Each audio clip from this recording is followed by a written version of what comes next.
MDH की हल्दी मिर्ची धनिया करे कमाल। ये रंग दे, ये खुशबू दे, ये तीखा, ये कम पड़े। क्या निराला MDH मसाला। नमस्कार दर्शकों, मैं हूं आपके साथ प्रियंका शर्मा। रात के 8 बजने को है। पूछता है भारत बिहार से हम हैं इस वक्त जमुई में, और जमुई में हमारे साथ है एक अच्छा खासा पैनल। बीजेपी से भी है, कांग्रेस से भी है, आरजेडी से भी है और जेडीयू से भी है। हम आज पूछेंगे कि आखिर अब क्या कुछ मौजूदा स्थिति देखी जा रही है। लेकिन मैं आपको बता दूं, आज चुनाव का प्रचार खत्म हो गया है। दूसरे दौर का चुनाव प्रचार चल रहा था लगातार, और मतदाताओं के दिमाग में नेताओं ने मुद्दे फिट करने की पुरजोर कोशिश की। अब ये देखना होगा कि आगे क्या कुछ होता है। आज देखा गया कि दिन भर हवा में नेताओं के जो प्रत्याशी हैं उनके हेलीकॉप्टर फड़फड़ाते रहे, तो वहीं सड़क पर भी जो गाड़ियां हैं वो फर्राटा भर रही थी। और ऐसे में पुरजोर ये प्रयास किया गया कि अपनी जाति के लोगों को, अपनी जाति के वोटर्स को साध लिया जाए। तो ऐसे में नेताओं ने कोई कोशिश नहीं छोड़ी, धुआंधार प्रचार भी किया, उनके दरवाजे पर जाकर हाथ जोड़कर वोट मांगने की कोशिश भी करी, और उन्हें यह भी बताया कि भैया तुम मल्ला जाति के हो, मुसलमान जाति के हो, हिंदू हो, यादव हो, तो हमारे पक्ष में रहना। अब देखना ये होगा कि जो मतदाता है वो अपने इस मताधिकार की शक्ति को कैसे पहचानते हैं, इसका कैसे इस्तेमाल करते हैं, जाति में बट जाते हैं या मुद्दों को ध्यान में रखकर मतदान करने के लिए 11 नवंबर को पहुंचेंगे। इस पर ही हम आज चर्चा करेंगे। जमुई से एक बड़ा पैनल जुड़ गया है, लेकिन दर्शकों पहले आज इस प्रचार से जुड़ी हुई एक रिपोर्ट मैं आपको दिखाती हूँ।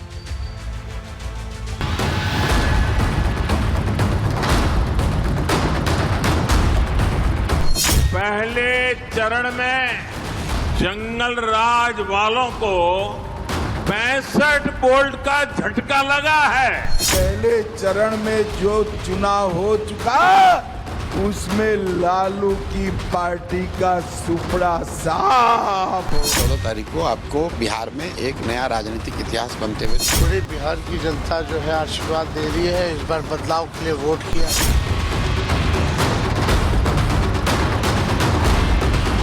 बिहार में दूसरे चरण की 122 सीटों के लिए हर राजनीतिक दल ने आज पूरी ताकत झोंकी। योगी आदित्यनाथ, अमित शाह, नीतीश कुमार, राहुल गांधी, तेजस्वी यादव, चिराग पासवान, राजनाथ सिंह, शिवराज सिंह चौहान, असदुद्दीन ओवैसी समेत पक्ष विपक्ष के धुरंधर नेताओं ने अलग अलग विधानसभा क्षेत्रों में रैलियां करके एक दूसरे पर वार पलटवार किया। राहुल बाबा और लालू का बेटा घुसपैठिया बचाओ यात्रा लेकर निकले थे। वो चाहते हैं कि सीमांचल घुसपैठियों का गढ़ बने, मगर सीमांचल वालों, मैं कहकर जाता हूं, न केवल सीमांचल, पूरे बिहार से एक एक घुसपैठियों को हम चुन चुन कर निकालने का काम करेंगे। अमित शाह यहां आते हैं और कहते हैं बिहार में उद्योग लगाने के लिए जमीन नहीं है। बिहार में 1 एकड़ 1 रुपए के दाम में अदानी को दिया गया है, मगर फूड प्रोसेसिंग प्लांट नहीं लगेगा, पाइनएप्पल प्रोसेसिंग प्लांट नहीं लगेगा। अमेरिका में हजारों रुपए के लिए मखाना बिकता है, मगर बिहार में जो मेहनत करता है उस बिक्री से उसको कोई फायदा नहीं मिलता। प्रचार का आखिरी दिन नेताओं के लिए लास्ट डे लास्ट शो की तरह रहा। हर नेता अपनी भाषणबाजी से मतदाताओं को लुभाता नजर आया। गृह मंत्री अमित शाह ने अरवल और सासाराम में जनसभा की, तो योगी आदित्यनाथ सिकटी, नरपतगंज, छातापुर, बिस्फी विधानसभा में विपक्ष पर जमकर गरजे। मुख्यमंत्री नीतीश कुमार ने भी रोहतास के गढ़ नोखा और औरंगाबाद के नवीनगर में मतदाताओं को संबोधित किया। तेजस्वी यादव और राहुल गांधी भी आखिरी दिन चुनावी मैदान में डटे रहे। रक्षा मंत्री राजनाथ सिंह ने 2 जनसभाएं की, तो कृषि मंत्री शिवराज सिंह चौहान ने बिहार के खजौली, कल्याणपुर और बेलहर में रैलियां की। तमाम लोग घोषणाएं करने के लिए आए हैं, लेकिन वास्तव में ये लोग विकास नहीं करेंगे। ये फिर से बिहार के विकास को जंगल राज में बदलने का पाप करने वाले लोग हैं। यहां पे न चिकित्सक सुरक्षित था, यहां पे न बच्चे सुरक्षित थे, यहां पे न बेटियां सुरक्षित थी। वह रंगल जंगल राज बिहार में आरजेडी और कांग्रेस की ही जोड़ी लेकर के आई थी। पूरे बिहार की जनता जो है आशीर्वाद दे रही है, इस बार बदलाव के लिए वोट किया है, आगे 11 तारीख को भी करेगी। मिथिलांचल से लेकर सीमांचल और चंपारण बेल्ट में आज दिन भर चुनावी शोर रहा। बारूद, मिसाइल, तमिलनाडु, उत्तर प्रदेश में डिफेंस कॉरिडोर है मेरे बहनों भाइयों, तो बिहार में भी डिफेंस कॉरिडोर बनेगा। बिहार की सत्ता पर काबिज होने के लिए सेकेंड फेज बहुत महत्वपूर्ण माना जा रहा है। इसीलिए पहले फेज के बाद से ही हर दल का नेता पूरी ताकत के साथ प्रचार में जुटा हुआ था।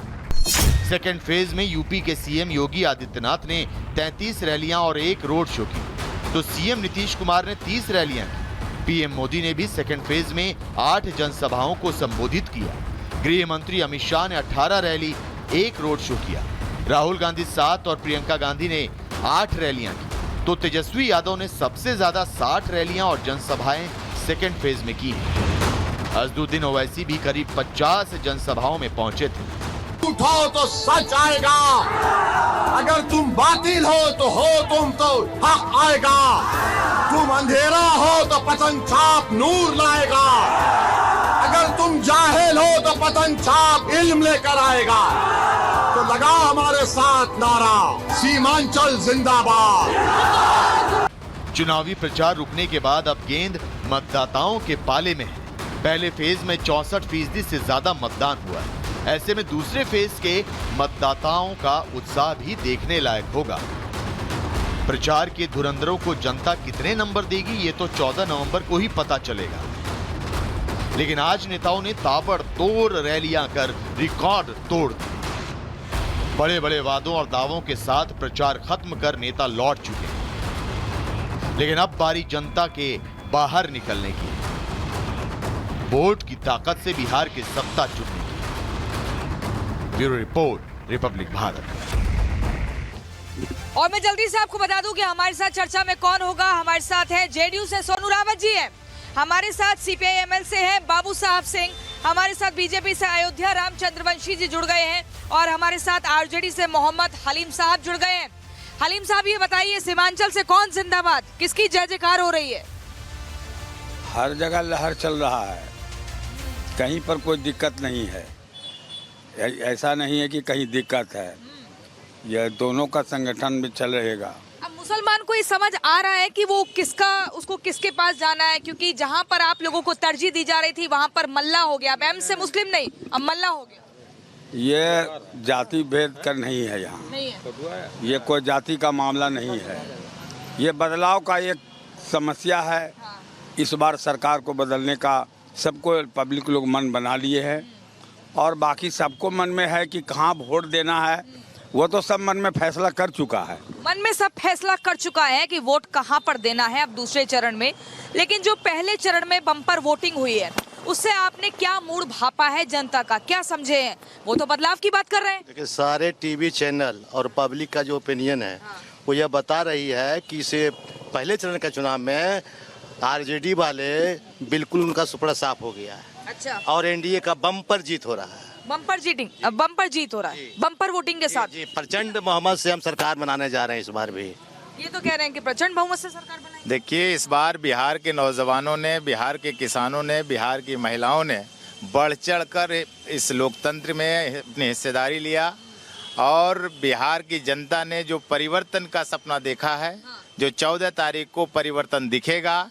बिहार के नौजवानों ने अपने रोजगार के सवाल को लेकर, बिहार के किसानों ने अपने आय को दुगना करने के सवाल को लेकर, महिला अपने मान सम्मान के सवाल को लेकर, छात्र अपने शिक्षा के सवाल को लेकर के, मजदूर अपने मजदूरी के सवाल को लेकर के लगातार ये डबल इंजन की सरकार से लगातार धरना प्रदर्शन के माध्यम से वह मांग कर रहा था। और ये नीतीश और मोदी की जो डबल इंजन की सरकार है, बिहार के किसानों पर, बिहार के नौजवानों पर, बिहार के छात्रों पर, बिहार के महिलाओं पर जिस प्रकार से लाठीचार्ज किया है, उसका एक एक बदला बिहार के नौजवान के द्वारा इस बार बम्पर वोटिंग दे करके बूथ पर लिया है और बिहार परिवर्तन परिवर्तन की ओर बढ़ रहा है।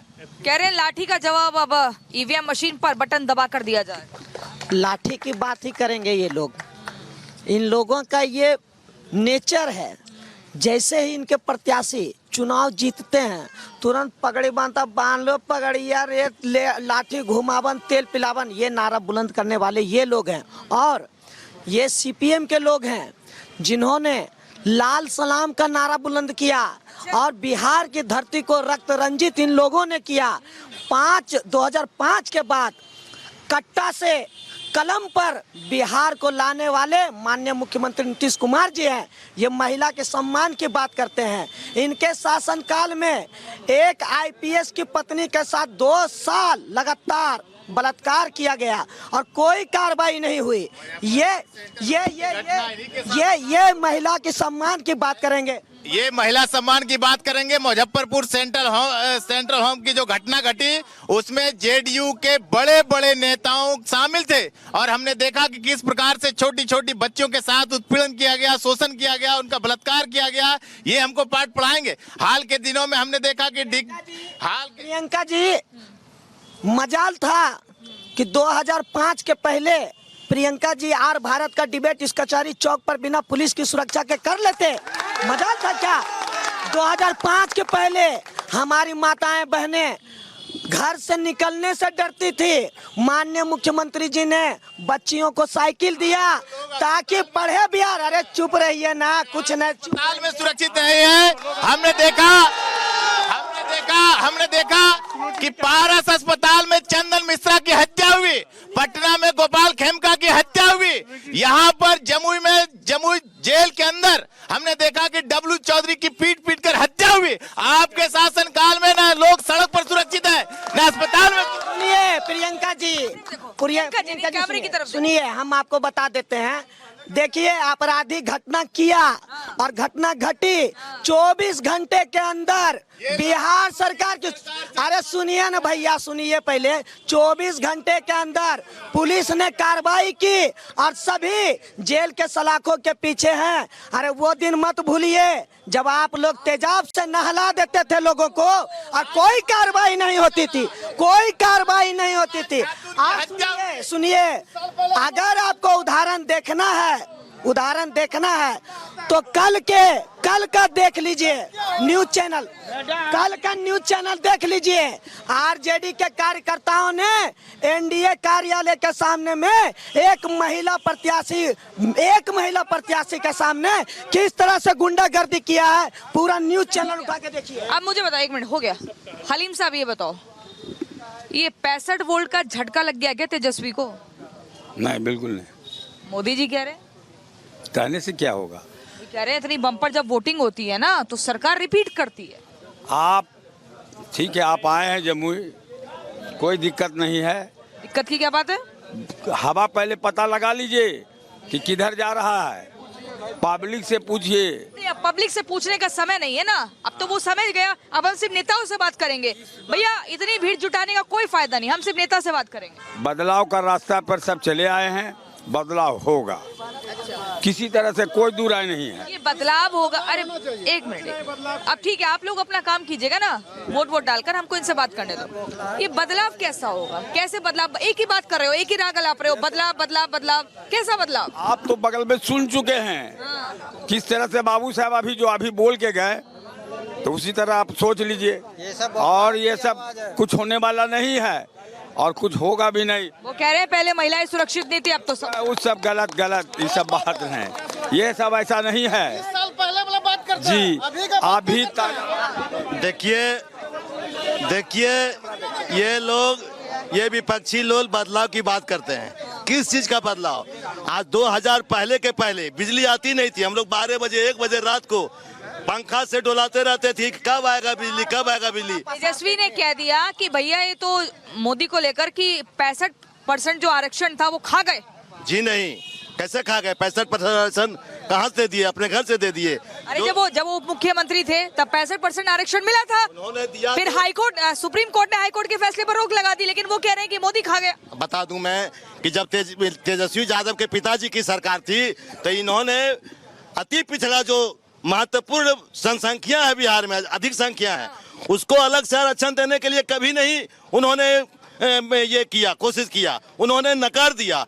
और एक बात मैं बता दूं कि जब एकल पद पर, मुखिया जैसे पद पर, जब दलित, अति पिछड़ा वर्ग के लोग, आदिवासी वर्ग के लोग कभी सोच नहीं सकता था कि हम मुखिया बनेंगे, सरपंच बनेंगे, जिला परिषद का चेयरमैन बनेंगे, नगर परिषद का चेयरमैन बनेंगे, वैसे चीजों में लालू यादव जी ने कभी एकल पद पर आरक्षण नहीं दिया। जब हमारी सरकार बनी तो नीतीश कुमार ने महिलाओं को भी 50% आरक्षण दिया। और वैसे दलित, अति पिछड़ा और आदिवासी जो कभी कल्पना नहीं कर सकते थे कि हमको सम्मान मिलेगा मुखिया जैसे पद पर, आज वो हजारों की संख्या में बढ़कर बिहार में ये लालू जी का देन है। ये बताओ ना, जो अपने परिवार को नहीं संभाल पा रहा है, दो भाई अलग हो जाते हैं, एक भाई दूसरी पार्टी बना लेता है, वो कैसे बिहार के परिवार को संभालेगा?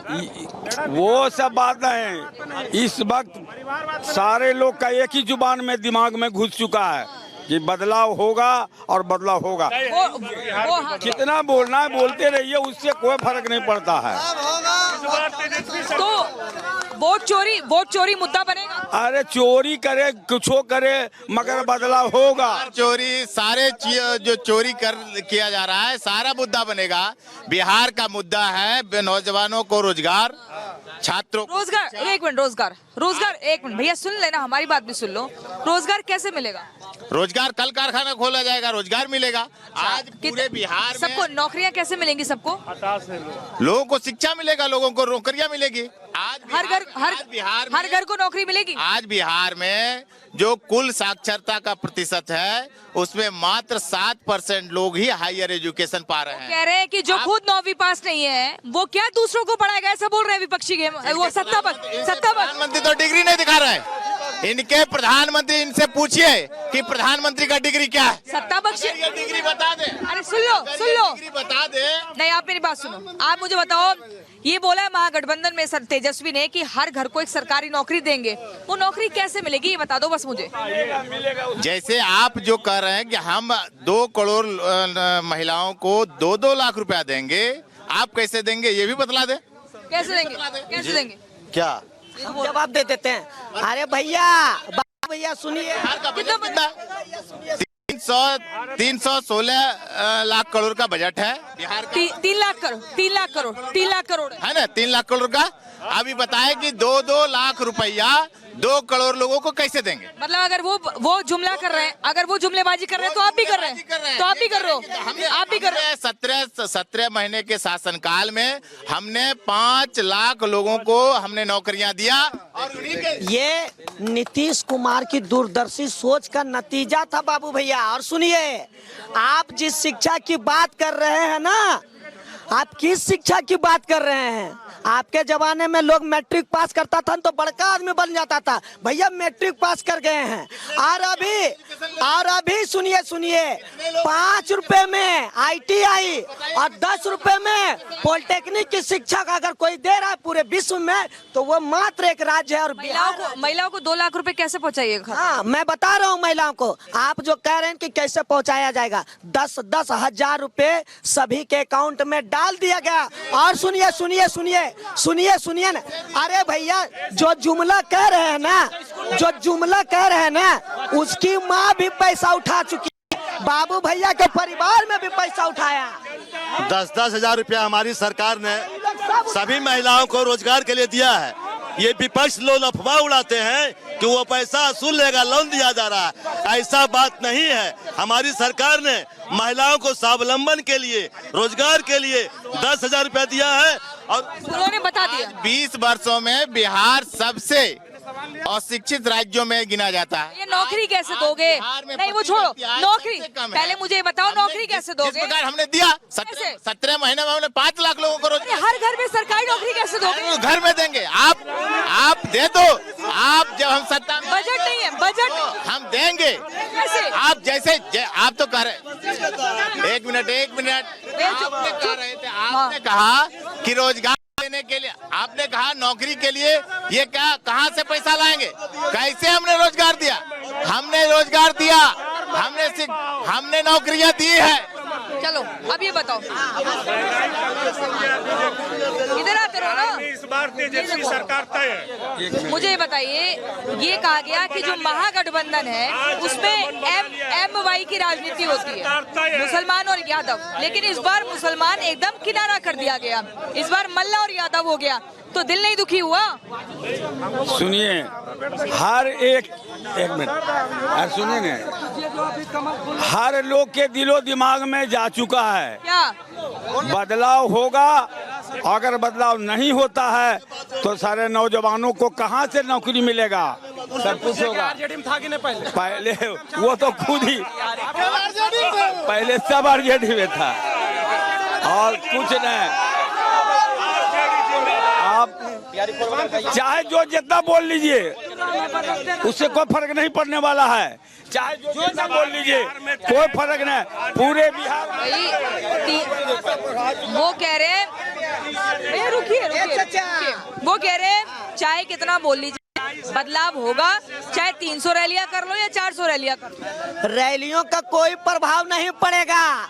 ये आपके लिए भी है। हेलीकॉप्टर का प्रभाव पड़ेगा। मैं बता रहा हूँ आज का एनडीए गठबंधन के जो प्रत्याशी हैं सुश्री श्रेयसी जी का रोड शो देख करके चक्कर आ रहा है, इनको चक्कर आ रहा। सुनिए, मोदी जी को आने लगा कि कट्टा की बात करने लगे, और कट्टा लहराने वाले आपके लोग हैं। पारस अस्पताल में आपने कट्टा लहराया, आपने हम जवाब देते हैं।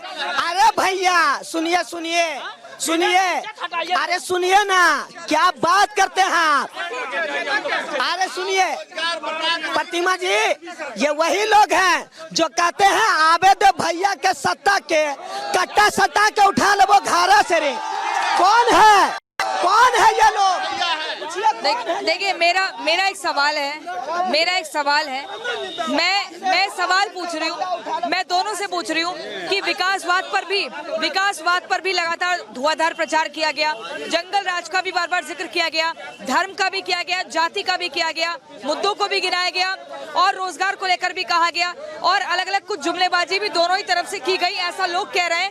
लेकिन मैं ये पूछ रही हूँ, मुझे ये बात बताओ, आप मुझे समझदार व्यक्ति लग रहे हैं, आप देखिए, आप सुन लीजिए कोई जगह नहीं है। ये लोग का काम है बोलने का, बोलने दीजिए। सारे लोग का काम है बोलने का। जो मत है, जो वोट है, सब मन बना लिए हैं और ये इस बार चलने को नहीं है।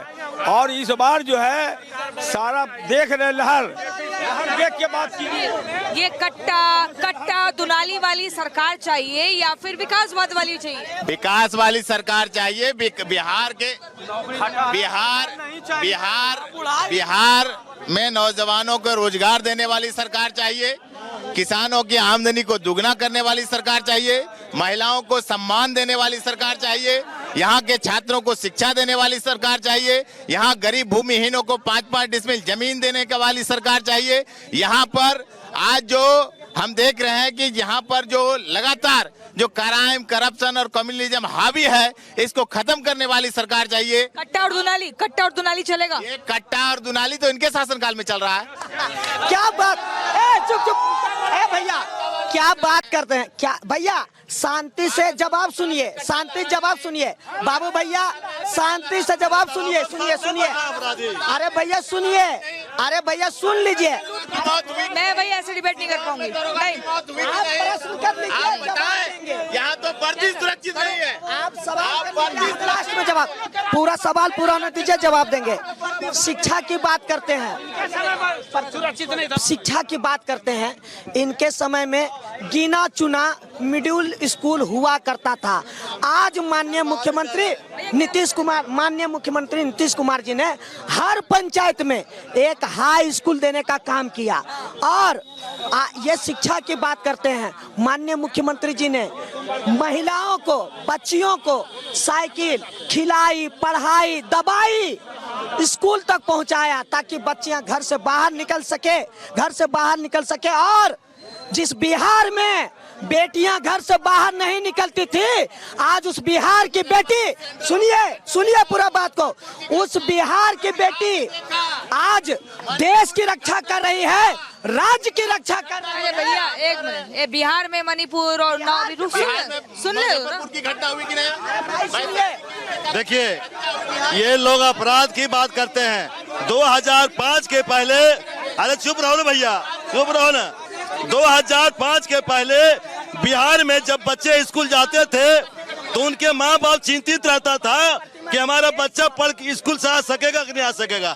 जब कोई आदमी घर से नौकरी के लिए निकलता था तो उसके घर में चिंतित रहते थे परिवार के लोग कि वो हमारा परिवार का जो हमारा हस्बैंड है, मेरा बेटा है, वो घर लौट के आएगा कि नहीं आएगा। इन लोगों ने बिहार में अपहरण का उद्योग खोल रखा था और नरसंहार, ये माले से है बाबू साहब, इनके जमाने में, इनके मैनिफेस्टो में नरसंहार और कत्लेआम की बात होती थी।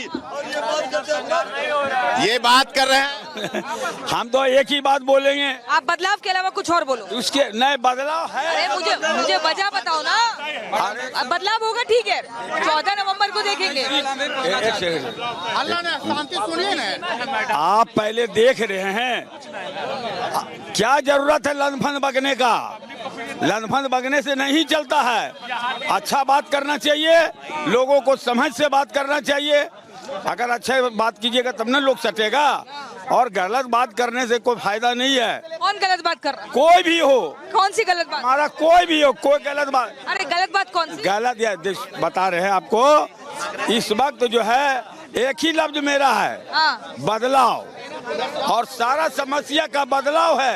अगर नहीं बदलाव होता है तो फिर वही होगा जो पहले से होते आ रहा। सवाल का जवाब देखिए, इन्होंने कहा स्वास्थ्य के बारे में, इन्होंने कहा शिक्षा के बारे में।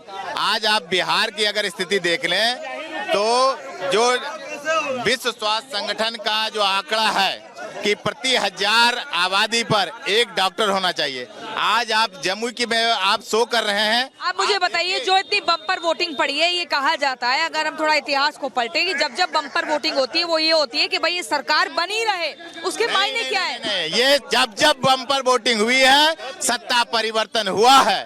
आप देख लीजिए, 2005 में सत्ता परिवर्तन, सुन लो 2005 में सत्ता परिवर्तन हुआ था, तब जब कम वोटिंग पड़ी थी और नीतीश कुमार आ गए थे, लालू की विदाई हो गई थी। वो कम वोटिंग में हुआ ना, बम्पर वोटिंग तो मतलब बम्पर वोटिंग जब हुआ, चाहे 10 में आप देखिए, 2014 का चुनाव देखिए, 2019 का लोकसभा चुनाव देखिए, जब बम्पर वोटिंग हुआ है तब सत्ता परिवर्तन हुआ।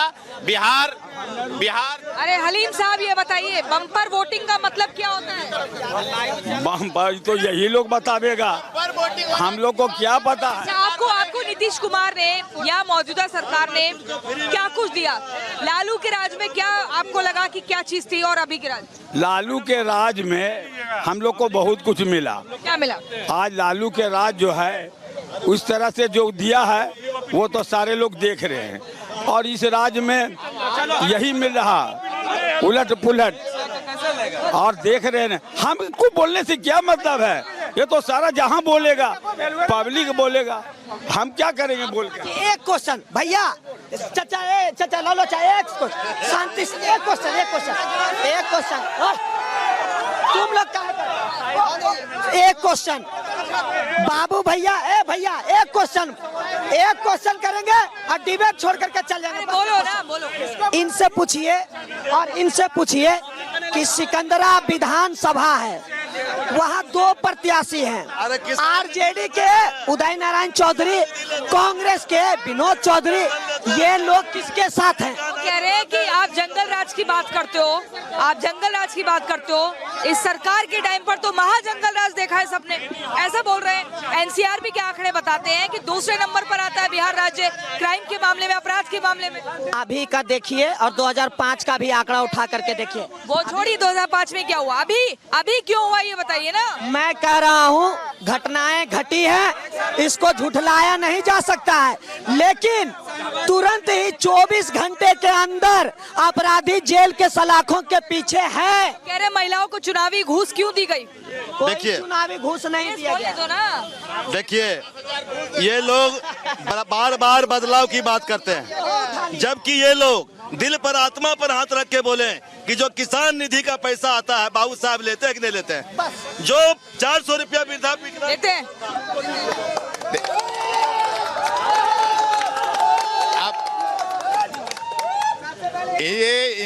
ये जो कह रहे हैं पैसा आता है खाते में? अयोध्या जी जो पैसा आता है? अब मेरी बात तो सुना जाए। पैसा क्या है, ये अपने घर से दे रहे हैं क्या? सरकार दे रही है ना। सरकार कहाँ से आ रही है?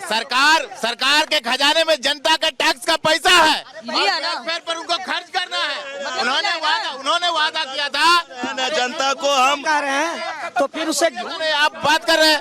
इन्होंने वादा किया था कि 2022 में किसानों की आमदनी दुगनी होगी। क्या किसानों की आमदनी दुगनी हुई? आज हम देख रहे हैं कि प्रति साल 12,000 किसान आत्महत्या करने पर मजबूर हैं। क्या बोल रहे हैं? बोलने के लिए तैयार नहीं है। आप जाइए उधर, आप जाइए उधर। आप नहीं बताएंगे यहाँ पे, आप नहीं बताएंगे, आप नहीं बताएंगे। जाइए उधर, जाइए उधर, जाइए उधर। हाँ, जाइए जाइए जाइए जाइए जाइए जाइए जाइए जाइए। हाँ, कैमरे के आगे मैं कह रही हूँ, आप जाइए, आप जाइए, सबको लेके जाइए, जाइए जाइए जाइए जाइए जाइए। हाँ, हमें मत डराइए।